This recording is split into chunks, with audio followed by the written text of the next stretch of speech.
Hey, MadDogOzie here, back from my holiday with another review from the DM's Guild. This time, we're looking at the Sunken Village of Little Corth by Dylan Hyatt. I'd make a time travel joke here, but nobody laughed.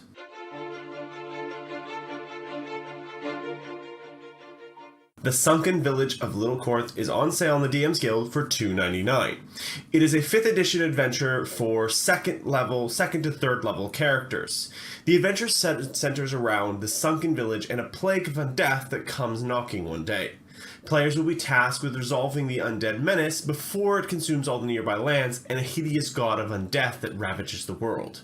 But it's not quite that straightforward, and players will have to keep careful track of everything they do or risk failure or worse. There are some really interesting encounter designs in here and a theme I've seen before but tackled in a slightly different way. I'd love to say more, but as Riversong would say, spoilers. I will say one thing though, it does involve time travel, and how that is resolved is what is interesting about it. From here on out, I'll be heading into spoiler territory, so if you're a player or just want to hear the rating, skip ahead now. Right. So, essentially, this is a time travel adventure where players walk through their own shoes before traveling back in time and need to set things up so that they can successfully resolve the paradox, essentially. Think Bill and Ted's Excellent Adventure, where they steal the keys at one point and have to go and, in the future, place them back where they found them in the first place. It's an interesting premise, though it requires the DM to take very careful notes throughout the entire adventure. So, what did I like about the Sunken Village of Little Corth? I really loved the encounter design. Every single one is interesting. From the first encounter that has a unique enemy that attaches and does something when the players realize what its actually purpose is, to the orrery encounter. There's so much going on, and it has some really good puzzle under pressure elements that I appreciate. Every single different type of encounter is nice, and there are different ones for different play styles depending on your group. Every single group will probably find something they love in an encounter they will remember. And there are puzzle types, sneaking types, and your classic final confrontation. This has it all.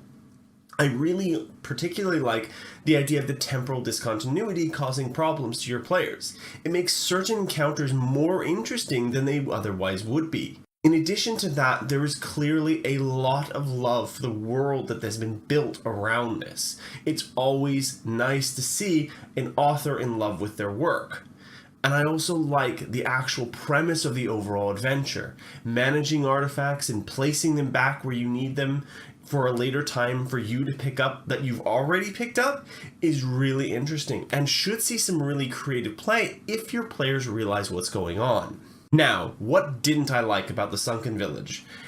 Well, I'm gonna sound a little harsh here. There's a lot to go through in this section, and it may sound like I'm being a bit of a bully. I'm not. I appreciate what he's tried to do. I just want him to improve so that we can see some better things in the future. There's a lot of promise here, but let's get started.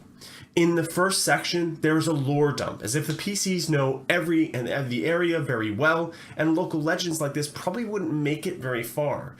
Maybe spreading to the nearby towns and villages, but not much farther.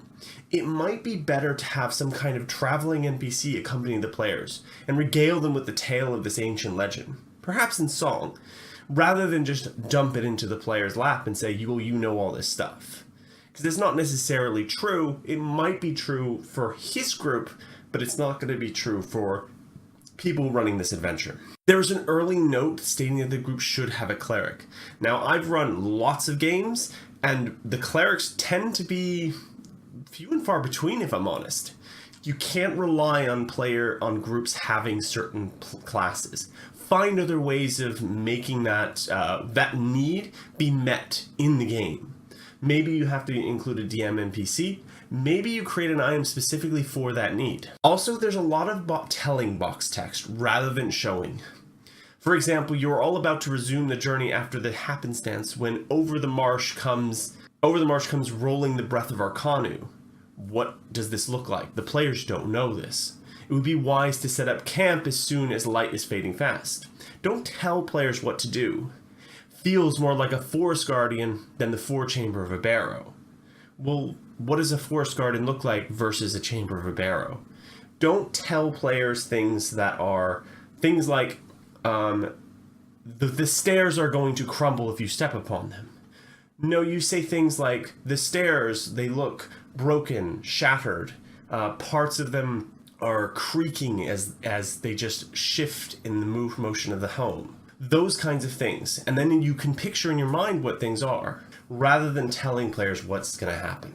The first encounter is incredibly swinging and relies on the DM perfectly articulating the role of the dog. Putting something in the adventure to say, here's how you run the dog, and kind of give hints to players as to what his purpose is. A lot of the timed events are resolved in 12 rounds of combat. This is an incredibly long time in 5e terms. Most combat ranges between 4 to 5 rounds, and that's on the high end of scales. A lot of these encounters probably aren't going to last more than 3 rounds, at most. So if you wanted this eventuality to have a potential to occur, it would probably be better to shorten it. If you want this not to happen, then just don't bother with the timer. Finding out that players have been transporting back in time is a little tricky and could flummox some groups. There are specific NPCs that tell you this, or at least give you enough of a hint. So some idea to kind of say a nice chart to say, here are some things that will have been different X amount of years ago that you can pepper into the adventure. Things like constellation shiftings, things like language or barriers changing, and we're talking a large period of time, enough to make a huge difference in terms of historical facts. There are a lot of times when the adventure makes assumptions about what players should do. As a famous DM once said, no adventure survives an encounter with players. That you will never know what a player is going to do. Don't assume players will do something. They might, but they might not. So be aware of that. Handouts, like the character arts, should always be separate files along with any maps, specifically for the VTT crowd, but it makes it nice for people who just run these locally so they can print them out and hand them out to players if they want to. In the final section, there's a lot of time measured in days for players to do things. This could be problematic for players who are a little impatient, like mine. Imagine having to wait between 2 days between encounters might upset a few players. My players aren't the planning type, and a lot aren't. They kind of just want to do stuff, so be aware of that. The other final thing I will mention is that linking between encounters could be done a little better. The encounter design themselves are fantastic, but getting players to go from point to point is handled a little bit clunkily. There isn't a good connection between one encounter and the next. It feels almost like a set of encounters that could be lifted out all wholesale. But I really like what's presented as a whole as well, so it's a shame that there's not a really good reason to go from one encounter to the next. On to my rating and final thoughts. This is one I've struggled with, both in writing and recording for review, because it shows such promise, but is hampered by structural problems, but nothing that can't be corrected, but there they are. First, combat. This is one area where the adventure really shines. There are some interesting encounters and unique ideas. I particularly like the orrery encounter. Even if it would give me a headache to run, I think your players will remember trying to disable an out-of-control solar system for quite a while.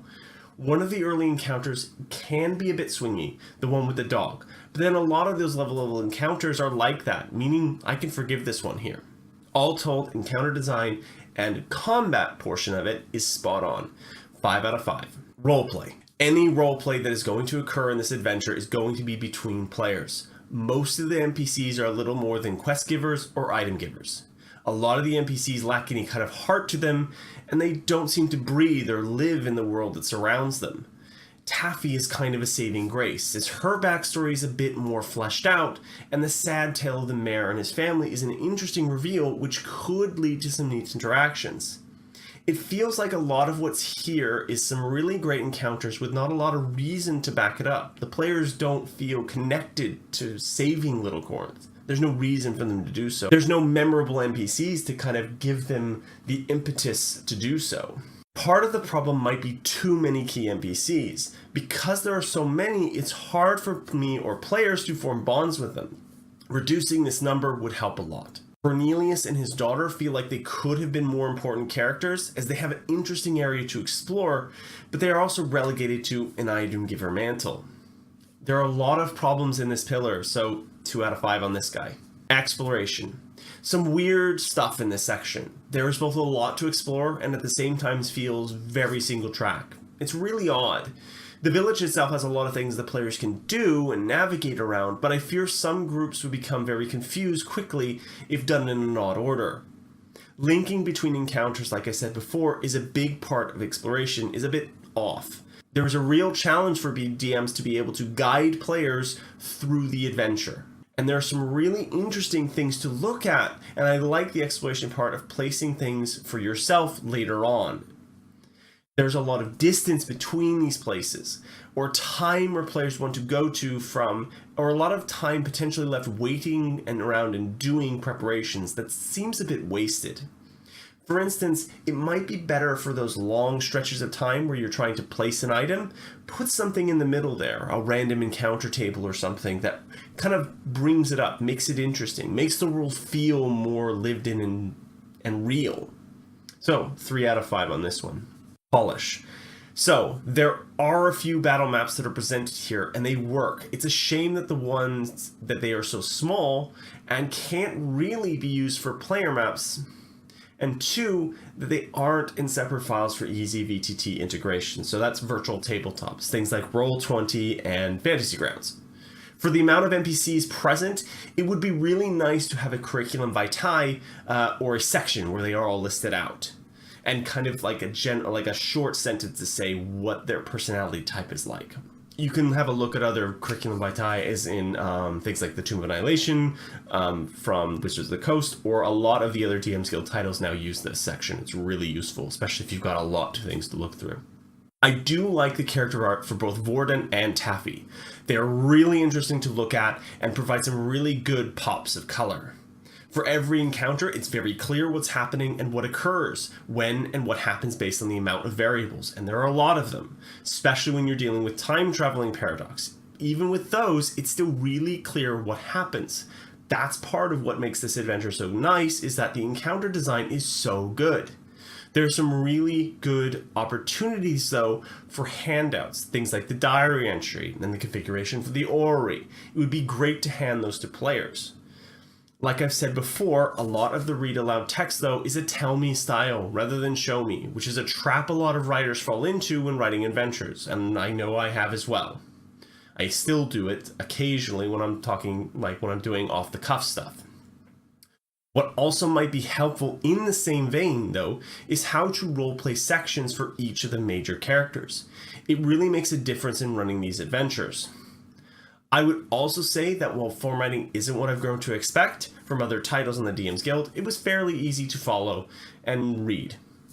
Overall, for Polish, I think this could use a good patch with altering the maps provided for use with VTTs, making them bigger and making them into separate files, and adding additional handouts where it might be nice to have them. So 3 out of 5 for this section. My final thoughts.